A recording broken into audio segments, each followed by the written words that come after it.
Mikey Garcia, right after the weigh-in, man. Tell me what you saw out there? A lot of excitement. A lot of excitement, a lot of confidence on both sides. Both fighters feel great. I think they're ready. I think it's gonna be a great fight. That's it. Do you see anything different from Canelo? Obviously, Canelo hasn't been maybe taunted like this before, but is that any uncharacteristic of Canelo, or he's just kind of giving it back? No, he's being Canelo. He's focused on the fight. He's gonna let his fist do the talking tomorrow night. That's it. I mean, fighters like Saunders or anybody that tries to get under your skin, I think Canelo's experienced enough and done this many times where he doesn't let that bother him. Does stuff like that though make the victory a little bit sweeter though afterwards? It could, make the victory feel better, but I think Canelo's just here to do his job, and that's it. He's not worried about proving anybody other than himself, that he's the best fighter. How do you see the fight playing out tomorrow night? I think Saunders boxes effectively the first couple of rounds, maybe wins 2 or 3 of the first 6 rounds, but then Canelo picks up the pace, closes the gap, and starts taking control. Possibly stops him in like the 10th, 11th round. You see a stoppage of this fight? Possibly. I mean, if I could go a distance, I would bet on distance, just because I feel able to go a distance, but I wouldn't be surprised if Canelo can stop him. Canelo's very strong.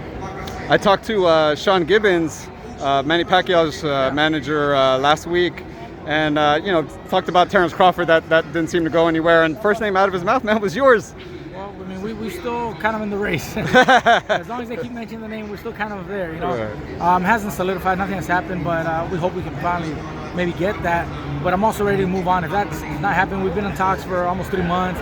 If that doesn't happen, then I'm ready to move on and search for another fight. I feel like talks have been going on almost since last year when you fought here, right? Well, but obviously pandemic. Year, it was supposed to have happened last year. It was pretty much a done deal, but pandemic, messed everything up. But conversations started again this year, like in February, and so we thought it was pretty much done. Hasn't quite happened, so we'll see what happens. You look, like you're getting back in shape. I've seen you back at the gym. How's that been getting the sweat off? Just stay in shape. Nothing serious, no training camp yet, but just stay in shape. Yeah, man. Lastly, Tyson Fury's here. Possibly big fight against Joshua. Nothing's been announced again. Yeah. But what do you think about that? How does that fight play out? I think that's a very good fight. That's a tough fight. I see Fury winning. I think I like Fury in that fight, but Joshua's exciting. He's strong. He's willing to bang if he has to, and anything could happen. Fury has been dropped. He's been hurt, so it could pretty much go either way. And lastly, man, I can't get out of here without asking about your stablemate, Jose Ramirez. Huge fight at 140. Josh Taylor. How's Jose looking? How does that fight play out? Looking good, man. He's looking sharp, very strong.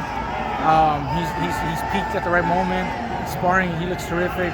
I think his pressure and his strength will be the deciding factor on the 22nd. Are you guys sparring? I'm not. Oh. I helped him earlier for 2 days just to finish a couple of rounds because he was waiting for sparring partners, but he got his sparring partners, and they're doing all the work.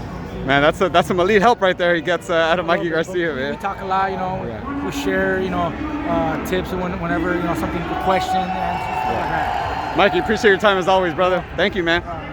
Thank you, brother. Appreciate you.